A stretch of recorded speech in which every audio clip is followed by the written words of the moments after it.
என்னுடைய பிள்ளை இறை சிந்தனை விட்டும் தூரமாகிற ஒரு சூழல் என்னுடைய பிள்ளைக்கு தேவையில்லை. அல்லாவை மறந்து படிக்கிற ஒரு படிப்பு என்னுடைய பிள்ளைக்கு தேவையில்லை.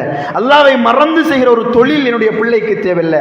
அல்லாவுடைய சிந்தனையை மறக்கடிக்கக்கூடிய ஒரு சூழல், ஒரு சமூகம் என்னுடைய பிள்ளைக்கு தேவையில்லை என்ற அந்த உறுதியான தீர்மானத்திற்கு நானும் நீங்களும் வந்தாகணும். ஒரு தந்தையும் ஒரு தந்தை இது தொடர்பாக கவலைப்படுகிறார். ஒரு சமூக ஆர்வலர் பிள்ளைகளுக்கு இப்படி இருக்கிறது, ஒரு ஆன்மீகத்தை சொல்லிக் கொடுக்கறதுக்கு இடம் இல்லை, அவங்க டியூஷனுக்கு போகிறாங்க, தொழுகை இல்லை, இதை எப்படி செய்கிறேன்னு சொல்லி அவரிடம் நான் கேட்டேன், நீங்கள் ஒரு முஸ்லீமான தந்தையாக இருக்கிறீர்கள், உங்களுடைய பிள்ளைக்கு காசு கொடுத்து தான் அந்த சென்டரெல்லாம் இயங்குது, உங்களோட காசில் தான் இயங்குது. எனவே அவர்களிடம் போய் நீங்கள் அசர் தொழுகைக்கு பின்னால் இதை ஆரம்பியுங்க, மகரிபுக்கு முன்னால் நீங்கள் முடிச்சிருங்க, என்ற பிள்ளை தொழணும் என்று சொல்லி அந்த நிலையத்துக்கு செல்கிற 100 பிள்ளைகளுடைய பெற்றோர்கள் முஸ்லீம்களாக இருந்தால் அவர்கள் சொல்வார்களாக இருந்தால், இல்லை நாங்கள் இப்படித்தான் நடத்துவோம், உங்களோட பிள்ளையை அனுப்புங்கன்னு யாராவது சொல்லுவாங்களா? ஆனால் அதை கேட்க மாட்டோம். குர்ஆன் மதரசாவில் ஒரு பிள்ளை 2ஆம் ஆண்டு 3ஆம் ஆண்டு பிள்ளை குர்ஆன் ஓதிக்கொண்டிருக்கும். பாடசாலையில் அழைத்து சொல்வார்கள், ஸ்காலர்ஷிப்புக்கு கிளாஸ் நடத்தணும், டைமுக்கு வந்துடுங்க. இந்த வாப்பா உம்மாவும் பிள்ளையை ஏற்றிட்டு இப்போ மதரசாக்குள்ளே வருவாங்க, ஹசரத் இந்த பிள்ளை ஸ்காலர்ஷிப் டியூஷனுக்கு போகணும், மதரசாக்கு வாரத்துக்கு நேரம் இல்லை, நான் ஸ்காலர்ஷிப் முடிஞ்சோடனே கொண்டு வந்து விடுறேன்னு சொல்லுவாங்க. ஸ்காலர்ஷிப் படிக்கக்கூடாது என்று சொல்லலை, ஆனால் இதை இழந்து அதை அடைவதற்கு நாம் தயார். என்னுடைய பிள்ளையுடைய நிரந்தர உலகத்திற்கு எதை கொடுக்கணுமோ அதை இழந்து இந்த உலகில் ஒரு சிற்றின்பத்தை அடைந்து பெற்றுக் கொடுப்பதற்கு நான் தயார். ஆனால் இந்த உலகில் இருக்கிற ஒரு சிறிய இன்பத்தை இழந்து நிரந்தர உலகில் வெற்றி பெறக்கூடிய ஒரு வாழ்க்கை என்னுடைய பிள்ளைக்கு ஏற்படுத்தி கொடுப்பதற்கு ஒரு தாயாக தந்தையாக நான் தயாரில்லை என்றால், அல்லாஹ் தந்தை இந்த அமானிதமான அந்த குழந்தை நாளை மறுமையில் அல்லாஹ்விடம் கை கட்டி நிற்கிற பொழுது சொல்ல போகிறது, நான் இப்படி இருப்பதற்கு என்னுடைய தாயும் தந்தையும் தான் காரணமாக இருந்தார்கள் என்று எங்களை நோக்கி விரல் நீட்டுமாக இருந்தால் எங்களுடைய நிலையை பற்றி சிந்தித்து பாருங்கள். எங்களுடைய மனநிலைகள் இப்படித்தான் இருக்கிறது. மறுமையோடு தொடர்பான அம்சங்கள் அது நடக்கட்டியும் பிரச்சனை இல்லை, அதுக்கு போகட்டியும் பிரச்சனை, அது பிறகு பார்த்துக்கலாம், டியூஷன் தானே, நோன்பு காலம் வரும், இந்த பிள்ளை ஓயல் படிக்குது, இந்த பிள்ளை ஏல் படிக்குது, டியூஷனுக்கு போகணும், நோன்பை அதை விட்டால் புறவு பிடிச்சி கொள்ளலாம் தானே, எனவே இப்போ டியூஷனுக்கு போன்று சொல்லக்கூடிய தாய்மார்களை பார்க்குறோம். இப்படித்தான் நாங்கள் மறுமையுடைய இலக்கு என்பது எங்களுக்கு 2ஆம் பட்சமாக, மார்க்கம் சொல்லுகிற முன்னுரிமைகள் என்பது 2ஆம் பட்சமாகத்தான் இருக்கிறது.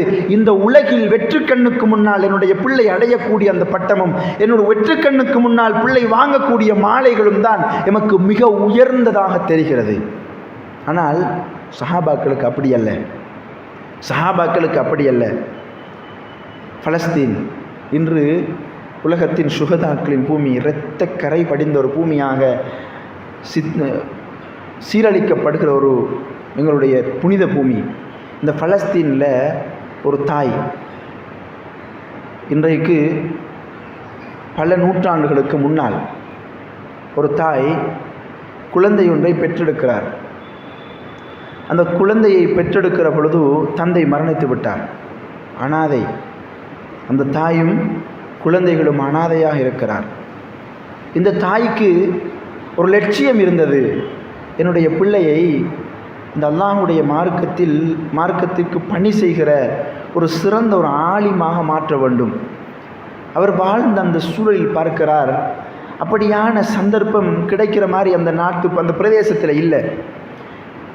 கொஞ்சம் தள்ளி தேடுறார், கிடைக்கல.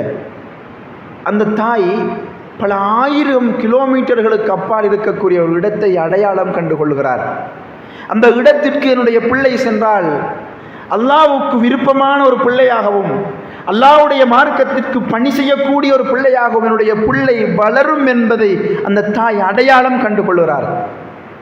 அனாதையாக இருக்கக்கூடிய தன்னுடைய அந்த பிஞ்சு குழந்தை 6-7 வயது, இந்த குழந்தையை அழைத்து கொண்டு ஒட்டகத்தில் பாலைவன பயணம் பல 1000 கிலோமீட்டர்கள் கடந்து மக்கமா நகருக்கு வருகிறார்.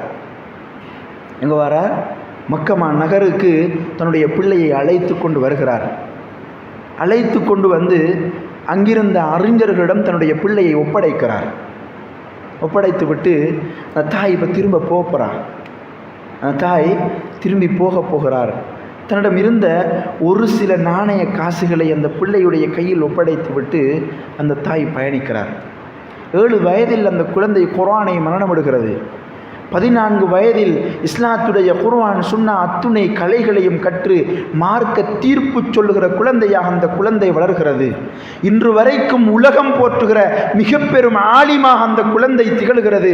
எங்களுக்கெல்லாம் மார்க்கத்தை சொல்லித் தருகிற இந்த உலகத்திற்கு ஒரு மிக பெரும் மார்க்க அறிஞரை கொடுத்த அஹ்லுஸ் சுன்னாவுடைய அறிஞர் இமாம் ஷாஃபி என்ற மிக பெரும் செல்வத்தை இந்த பூலகத்திற்கு வித்திட்டு கொடுத்தவர் அந்த அனாதையாக கைவிடப்பட்ட பல 1000 கிலோமீட்டர் அப்பால் பாலைவன பயணம் செய்து சாதித்து காட்டிய அந்த தாயுடைய பயணம் எங்களுக்கு ஒரு பாடம். அந்த தாயுடைய முயற்சி, அந்த தாய் கண்ட கனவு. அன்புக்குரியவர்களே, இமாம் ஷாஃபி ரஹ்மஹுல்லா என்றால் இந்த உலகத்தில் இஸ்லாம் பேசக்கூடிய யாருக்கும் அவரை பற்றி தெரியாமல் இருக்க முடியாது. நாளை மறுமை வரைக்கும் மார்க்கம் பேசுகிற எல்லோரும் இமாம் ஷாஃபி ரஹ்மஹுல்லா என்று பிரார்த்தனை செய்வார்கள் அவருக்கு. அப்படியான ஒரு குழந்தையை இந்த உலகத்திற்கு அந்த தாய் கொடுப்பதற்கு செய்த பயணமும் செய்த தியாகங்களும் வார்த்தைகளால் வர்ணிக்க முடியாதவை. அந்த தாயும் மறுமையில் எழும்பி நிற்பாங்க. அந்த தாயும் எங்களோடு மகிஷருடைய பெருவழியில் அல்லாஹ்வுக்கு முன்னால் எழுந்து நிற்பார்கள்.